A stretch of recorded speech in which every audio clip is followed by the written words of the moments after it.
Hello student, welcome back to our channel chemistry NEET guide. আজকে আমরা some basic concept of chemistry বা ছোটো করে যদি মূল কনসেপ্ট বলি, আমরা তার উপর আজকে বেঙ্গলি ভার্সানে অর্থাৎ বাংলায় কিছু এমসিকিউ নিয়ে এসেছি।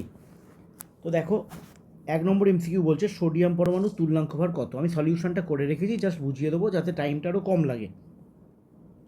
সোডিয়াম পরমাণু তুল্যাঙ্ক ভার কত? সোডিয়ামের অ্যাটমিক মাস বা পরমাণুর ভর হচ্ছে 23। আমরা তুল্যাঙ্ক ভরের ফর্মুলা জানি ইকুয়াল টু A/V। তাহলে এ হচ্ছে অ্যাটমিক মাস আর ভি হচ্ছে যোজ্যতা, ভ্যালেন্সি। সোডিয়ামের অ্যাটমিক মাস 23, যোজ্যতা 1 দিয়ে ভাগ করলাম, তাহলে 23। তাহলে একের উত্তরটা হচ্ছে অপশান বি। নেক্সট কোশ্চেন বলেছে সালফেট মূলকের তুল্যাঙ্ক ভার কত। দেখো, এটা হচ্ছে সালফেট মূলক SO4 2-, অর্থাৎ সালফেট মূলকের ভ্যালেন্সি হচ্ছে 2। আর এখানে ইকুয়াল টু আমরা ওপরে যেটা লিখব A/V করিনি, ওপরে যেটা লিখব সালফেট মূলকের যে মাসটা, টোটাল যে মাস ভর, সেই ভরটাকে আমরা ওপরে লিখেছি। তো কীভাবে লিখেছি? একটা এস আছে তাহলে 32, আর 4টে অক্সিজেন আছে, 4 × 16, তাহলে 64 + 32 হচ্ছে 96 ডিভাইডেড বাই 2। কেন? কারণ এখানে ভ্যালেন্সি আমরা দেখতে পাচ্ছি, সালফারের ভ্যালেন্সি বা যোজ্যতা 2। 96/2 ইকুয়াল টু, সরি এটা 48 হবে, 96/2 ইকুয়াল টু 48। রাইট অ্যান্সার হচ্ছে 48, অপশান বি। নেক্সট বলেছে একটি ত্রিযোজী ধাতুর তুল্যাঙ্ক ভার 32.70। তুল্যাঙ্ক ভার বলে দিয়েছে 32.70। ধাতুর ক্লোরাইডের আণবিক গুরুত্ব কত? আচ্ছা, এখানে ত্রিযোজী ধাতু বলেছে। ত্রিযোজী ধাতু বলেছে মানে এর ক্লোরাইডের যে সংকেত হবে সেটা হবে MCl3। ঠিক আছে, এবার এটাই পরে যাচ্ছি। এখানে কী দেওয়া আছে? তুল্যাঙ্ক ভার। তাহলে তুল্যাঙ্ক ভারের ভ্যালু কত দেওয়া আছে? ইকুয়াল টু দেওয়া আছে 32.70। তাহলে আমরা জানি ইকুয়াল টু A/V, সেখান থেকে আমরা লিখলাম A equal to E × V।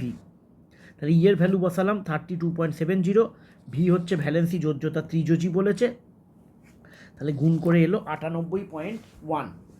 ঠিক আছে, এবার এটা কি এলো? 98.1টা কী এলো? এটা হচ্ছে এ মানে হচ্ছে যে মৌলটা আছে, মৌলটার পারমাণবিক ভর, মানে একটা পরমাণুর ভর। আচ্ছা, এবার ত্রিযোজী ধাতুর ক্লোরাইডের সংকেতটা কী হবে? MCl3। তাহলে এম এর ভর কত? 98.1। এই যে এম এর অ্যাটমিক মাস বেরিয়েছে 98.1 প্লাস 3 ইন্টু সিএল এর অ্যাটমিক মাস হচ্ছে 35.5। তাহলে এটাকে গুণ করে আসছে 106.5, এটা হচ্ছে 98.1, দুটোকে যোগ করলে আসছে 204.60, অর্থাৎ অপশান এটা রাইট অ্যান্সার। নেক্সট কোশ্চেন বলেছে একটি ধাতব অক্সাইডে 40% অক্সিজেন আছে। তাহলে 40% অক্সিজেন আছে। আচ্ছা, ধাতব অক্সাইডটা আমি ধরে নিলাম 100%, পার্সেন্টটা লিখিনি। অক্সিজেন আছে 40%, তাহলে ধাতু কতটা আছে? 60%, কারণ ধাতব অক্সাইড মানে তো 100%, তাহলে ধাতু আছে কত পার্সেন্ট? 60%। এবার আমরা অক্সিজেনের নিরিখে ঐকিক নিয়মের মাধ্যমে আমরা তুল্যাঙ্ক ভারটা বার করব ধাতুর। তাহলে কি দেখতে পাচ্ছি? অক্সিজেন কত আছে? 40।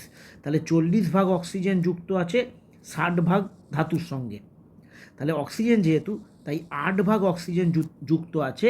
এটা আমরা দেখতেই পাচ্ছ, করেছি 60 ডিভাইডেড বাই 40 × 8 ইকুয়াল টু 12। ঠিক আছে, তার মানে 8 ভাগ অক্সিজেনের সঙ্গে যুক্ত আছে কত ভাগ ধাতু আছে? 12 ভাগ ধাতু আছে। তাহলে 8 ভাগ অক্সিজেনের সঙ্গে যে অ্যামাউন্টটা যুক্ত থাকে সেটাই হচ্ছে তার তুল্যাঙ্ক ভার। ঠিক আছে, তাহলে ধাতুর তুল্যাঙ্ক ভার কত হলো? 12। নেক্সট, একটি ধাতু এম এর তুল্যাঙ্ক ভার বলেছে ই, অর্থাৎ ইটা বলে দিয়েছে এক্স, তুল্যাঙ্ক ভার বলে দিয়েছে এক্স। এর অক্সাইডের সংকেত কি বলেছে? MnO। ধাতুটির পারমাণবিক ভর বার করতে দিয়েছে। আমরা ধরে নিচ্ছি ধাতুটির পারমাণবিক ভর, আমি ধরে নিলাম A, আর ধাতুর যোজ্যতা ধরে নিলাম V, এই দুটো ধরে নিলাম। ঠিক আছে, ধাতুর পারমাণবিক ভর কত? A। আচ্ছা, তাহলে এর মোট ভর কত হচ্ছে? এর মোট ভর হচ্ছে M × A। এটা হচ্ছে M এর ভর, এটা হচ্ছে M এর ভর। ঠিক আছে, M খানা পরমাণু আছে আর এক একটার ভরে, এটা হচ্ছে মাস অফ M। আচ্ছা, অক্সিজেনের মাস কত? 16N। ঠিক আছে, তাহলে এবার ঐকিক নিয়ম করি। 16N ভাগ অক্সিজেন যুক্ত থাকে, এত না লিখলেও হতো, যুক্ত থাকে এম এ ভাগ ধাতুর সঙ্গে। ঠিক আছে, পরিষ্কার দেখিয়ে দিলাম তোমাদের। এটা হচ্ছে এম এর ভর আর এটা হচ্ছে অক্সিজেনের ভর। তাহলে অক্সিজেন যেহেতু, তাহলে 8 ভাগ অক্সিজেন যুক্ত থাকে M A into 8 divided by 16 n। 2 দিয়ে কাটলাম, তাই কী বেরোলো, এম এ বাই 2n, এটা বেরোলো। এটাই হচ্ছে ধাতুটার তুল্যাঙ্ক ভার, এটাই হচ্ছে ই। ঠিক আছে, আবার এখানে দেওয়া আছে ই ইকুয়াল টু এক্স, তাহলে আমি এখানে ই এর জায়গায় এইটা বসাই, M A divided by 2n equal to X. তোমায় কী বার করতে দিয়েছে, পারমাণবিক ভর। পারমাণবিক এটা বাঁদিকে থাকবে, A equal to 2nx by M, 2nx divided by M. তাহলে কোন অপশানটায় আছে, 2nx, এই যে 2xn বা nx divided by M. Right answer হচ্ছে option A. Next 16 MCQ, 6 MCQ. 15 gram একটি মৌল এ আর 30 গ্রাম অপর একটি মৌল বি এর সঙ্গে সম্পূর্ণরূপে বিক্রিয়া করে। যদি বি এর আপেক্ষিক তুল্যাঙ্ক ভার 60 হয়, তাহলে এর আপেক্ষিক তুল্যাঙ্ক ভার কত? যখনই এরকম কম্পেয়ারের কোশ্চেন দেবে তখন আমরা অনুপাতে চলে যাব। কি অনুপাত? খুব ইজি ফর্মুলা, দেখো, এ এর ভরটা ওপরে রাখলাম ডিভাইডেড বাই এ এর তুল্যাঙ্ক ভার, এখানে বি এর ভরটা ওপরে ডিভাইডেড বাই বি এর তুল্যাঙ্ক ভার, জাস্ট এক অনুপাত করে দেবো। ঠিক আছে, তাহলে এর ভর কত বলে দিয়েছে, 15, এই যে 15, এর তুল্যাঙ্ক ভার বার করতে দিয়েছে, ই ধরে নিলাম। বি এর ভর কত দিয়েছে, 30, বি এর তুল্যাঙ্ক ভার কত দিয়েছে, 60, বসিয়ে দিলাম। তাহলে এখানে ই ইকুয়াল টু বেরোবে, দেখবে 30, 30, তাহলে option beta right answer. Next আছে ফসফেট মূলকের তুল্যাঙ্ক ভার কত। দেখো ফসফেট মূলক হচ্ছে এইটা, তাহলে এর তুল্যাঙ্ক ভার হচ্ছে ফসফরাস, এখানে দেওয়া আছে 31 প্লাস 4 ইন্টু 16 ডিভাইডেড বাই 3 কেন হলো, এই যে যোজ্যতা দেওয়া আছে এখানে। তাহলে 31 প্লাস 4 16 64 ডিভাইড বাই 3 মানে 95/3, 31.66, এখানে right answer option B. Next question দিয়েছে আম্লিক মাধ্যমে K2CR2O7 এর তুল্যাঙ্ক ভার নির্ণয় করতে দিয়েছে যদি তার আণবিক ভর এম এর মাধ্যমে প্রকাশ করা হয়। জাস্ট শর্টে একটু বলে দিচ্ছি, জারণ বিজারণ চ্যাপ্টারটা সেকেন্ড সেমিস্টারে আছে তোমাদের। আম্লিক মাধ্যমে মনে রাখবে K2CR2O7, যদি তুমি অম্লটা H2SO4 নাও, তার সাথে ধরো FeSO4 নিয়েছো, ঠিক আছে, তাহলে এখানে মনে রাখবে Cr2SO4 হোল থ্রাইস উৎপন্ন হবে। এর সাথে আরও ফেরাস সালফেট আছে, ফেরিক সালফেট হবে, জল হবে, এসব হবে। তো যাই হোক, আমরা এটা জেনে রাখবো আম্লিক মাধ্যমে K2CR2O7টা এইটা তৈরি করে। তাহলে এখানে জারণ সংখ্যার পরিবর্তন বার করবো। এখানে জারণ সংখ্যা দেখো +6, এখানে জারণ সংখ্যা +3। অবশ্যই জারণ সংখ্যা জানতে হবে, নইলে করতে পারবে না, মুখস্থ রাখতে হবে। তাহলে একটা সিআর পরমাণুর জারণ সংখ্যার পরিবর্তন কত হলো, 3। তাহলে দুটো সিআর পরমাণু ইনভলভ আছে, তাহলে জারণ সংখ্যার পরিবর্তন কত হলো, 2 × 3। এখানে মনে রাখবে তুল্যাঙ্ক ভার ইকুয়াল টু হবে আণবিক ভর বাই মোট জারণ সংখ্যার পরিবর্তন, আণবিক ভর বাই মোট জারণ সংখ্যার পরিবর্তন, অর্থাৎ m/6। তো আমি তোমাদের বলবো, যেহেতু জারণ বিজারণ অনেকের পড়া হয়নি, তাই K2CR2O7 এর কোশ্চেন দিলে তোমরা মোটামুটি, আমি বলে রাখছি, 6 দিয়ে ভাগ করে দেবে। অবশ্যই সেটা আম্লিক মাধ্যমেই দেবে, 6 দিয়ে ভাগ করে দেবে, অত রিঅ্যাকশান মনে রাখার দরকার নেই। K2CR2O7 দিলে 6 দিয়ে ভাগ করবে। আর নেক্সট কোশ্চেন KMnO4, KMnO4 দিলে 5 দিয়ে ভাগ করবে, ব্যাস মিটে গেল। ঠিক আছে, আচ্ছা, কেন KMnO4 দিলে 5 দিয়ে ভাগ সেটাও বলে দিই। KMnO4 যখন আম্লিক মাধ্যমে দেবে, ওই দুটো থাকবে, H2SO4 এইসব থাকবে, ডান দিকে তৈরি হবে MnSO4, এর সাথে থাকবে। তাহলে এখানে জারণ সংখ্যা +7, এখানে জারণ সংখ্যা +2, তাহলে কত জারণ সংখ্যার পরিবর্তন হলো, দেখো 5 পরিবর্তন হলো, তাহলে m/5। তাহলে m/5, এখানে এমটা বার করতে হবে, কে মানে 39, mn দেওয়া আছে 55 প্লাস 4 × 16 ইকুয়াল টু কত আসবে, 158। তাহলে 158কে 5 দিয়ে আমরা যদি ভাগ করি, মোরলেস 30-এর কাছাকাছি, যেটা অপশান, সেটা উত্তর। আচ্ছা, তারপরে কোশ্চেন হচ্ছে কোন মৌলটির একাধিক তুল্যাঙ্ক ভার দেখা যায়। দেখো তুল্যাঙ্ক ভারের ফর্মুলা হচ্ছে E = A/V। ঠিক আছে, তাহলে একটা মৌলের পারমাণবিক ভর এটা কখনো পরিবর্তন হতে পারে না, কিন্তু যোজ্যতা পরিবর্তন হতে পারে। তাই যে সমস্ত মৌলের একাধিক যোজ্যতা দেখা যায়, যেমন আয়রন, তোমরা কি জানো, ফেরাস ফেরিক হয় তোমরা জানো, তাহলে যখন ফেরাস হবে তখন তুল্যাঙ্ক ভর A/2, ফেরিক হলে A/3। তাই রাইট অ্যান্সার এখানে অপশান বি।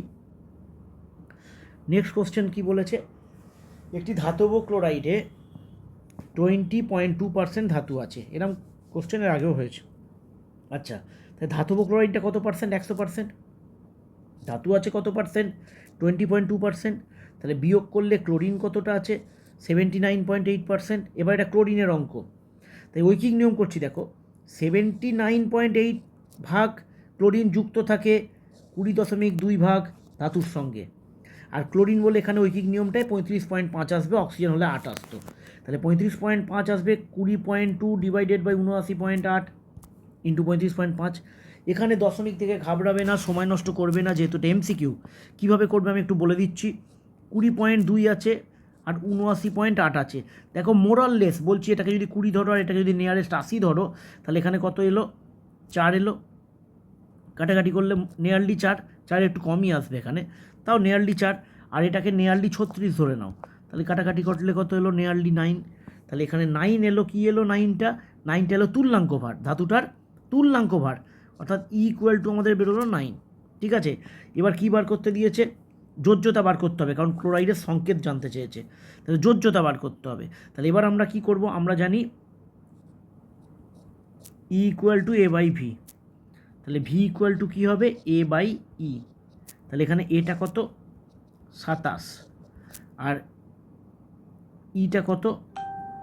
9, কাটাকুটি করলে কত এলো? 3।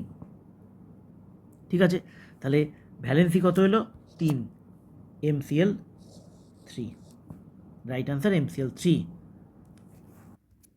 এই কোশ্চেনে কী দেওয়া আছে? একটি কঠিন মৌলের আপেক্ষিক তুল্যাঙ্ক ভার দেওয়া আছে, আপেক্ষিক তাপ দেওয়া আছে। এটা সম্ভবত আপাতত সিলেবাসে নেই, তবু করিয়ে রাখছি, জয়েন্টের কাজে লাগতে পারে। আপেক্ষিক তাপ দেওয়া আছে, মৌলটার যোজ্যতা বার করতে বলেছে।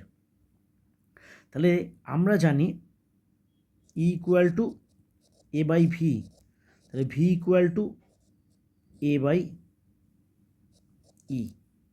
তাহলে ইটা দেওয়া আছে, দেখো তোমাদের ইটা দেওয়া আছে, এটা লাগবে, এটা হচ্ছে অ্যাটমিক ওয়েট যেটা, অর্থাৎ পরমাণুর ভর যেটা। আচ্ছা, বলে রাখি অ্যাটমিক ওয়েট পারমাণবিক ভর ইন্টু স্পেসিফিক হিট আপেক্ষিক তাপ = 6.4, এটা জেনে রাখতে হবে। তাহলে এখান থেকে অ্যাটমিক ওয়েটটা আমাদের বেরিয়ে যাবে, অ্যাটমিক ওয়েট তাহলে কী হলো? 6.4 divided by specific heat. Specific heat এর মান দেওয়া আছে 6.4 ডিভাইডেড বাই 0.1239, এইটা দেওয়া আছে। ভাগটা করলে মোটামুটি দেখা যাবে 51 পয়েন্ট সামথিং আসবে। পুরো ভাগ করার প্রয়োজন নেই কিন্তু তোমাদের, 51 আসছে, তাহলে এখানে তুমি এর জায়গায় 51 বসিয়ে দাও, এটা 17.8, 17 নিয়ারেস্ট ডিজিট নিয়ে নাও, কারণ এটাও 51 পয়েন্ট সামথিং ছিল, এটাও সামথিং, নিয়ারলি = 3। তাহলে এখানে যোজ্যতা বা ভ্যালেন্সি হবে 3।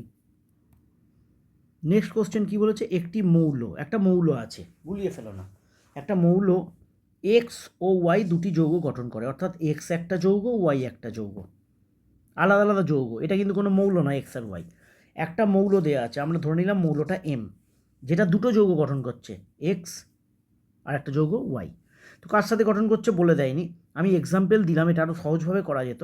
আমি এক্সাম্পল দিয়ে বোঝালাম যে প্রথম যৌগটা ধরে নিলাম X, এবং দুটো যৌগ আমি ধরে নিচ্ছি অক্সিজেনের সঙ্গে, কারণ নইলে কম্পেয়ার করতে পারবো না। এটা না ধরলেও চলতো, কিন্তু তোমাদের বোঝানোর জন্য করলাম, ডাইরেক্ট করে দেওয়া যেত এটা। তাহলে X= যেহেতু বলেছে X যৌগে যোজ্যতা বলেছে 2, তাহলে X যৌগে অক্সিজেন যোজ্যতাও 2, M এর যোজ্যতাও 2, তাহলে কী হলো? MO। তাহলে এখানে তুল্যাঙ্ক ভার কী হলো? A/V, মানে যোজ্যতা 2 বলেই দিয়েছে, A/V, তাহলে A/2, তাহলে E1টা বেরোলে A/2। আচ্ছা, Y যৌগে যোজ্যতা 3 বলেছে M এর, আর অক্সিজেন যোজ্যতা তো 2, তাহলে M2O3। M2O3টা লেখার প্রয়োজন ছিল না, যোজ্যতা বলেই দিয়েছে, তাহলে E2টা কত বেরোলো? A/3। তাহলে E1/E2 কত বেরোলো? A/2/A/3, তাহলে 3টা ওপরে উঠে গেল, 2টা নিচে এলো, তাহলে রাইট অ্যান্সার হলো 3/2। নেক্সট কোশ্চেন, কোনো জৈব যৌগের স্থূল সংকেত দিয়েছে CH2O, আণবিক ওজন দিয়ে দিয়েছে, যৌগটার আণবিক সংকেত কী জিজ্ঞেস করেছে। আচ্ছা, স্থূল সংকেত যদি দেওয়া থাকে এটা, তাহলে আণবিক সংকেত কি লিখতে পারি আমরা? স্থূল সংকেত দিয়ে এটাকে ব্যাকেট দিয়ে N, কারণ কতগুলো রিপিট আছে আমরা জানি না, তাহলে এটা হচ্ছে আণবিক সংকেত। তাহলে এখান থেকে আমরা আণবিক ওজনটা যদি বার করি, তাহলে দেখো একটা কার্বন 12, দুটো হাইড্রোজেন 2, আর একটা অক্সিজেন 16।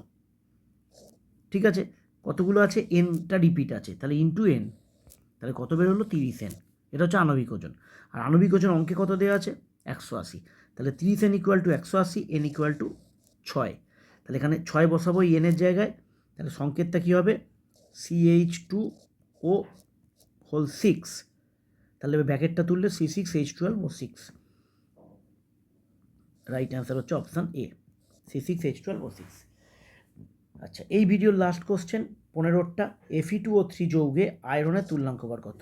দেখো, Fe2O3 যৌগে আয়রনের যোজ্যতা কিন্তু 3, কারণ এর যোজ্যতাটা এর তলায় আসে 3, আর Fe ইকুয়াল টু 56টা বলে দেওয়া উচিত বা পরীক্ষায় বলে দেবে। তাহলে আমরা ফর্মুলা কি জানি? ইকুয়াল টু A/V, তাহলে 56/3 18.6। এটা ছিল প্রথম ভিডিও, দ্বিতীয় ভিডিও খুব তাড়াতাড়ি আসবে।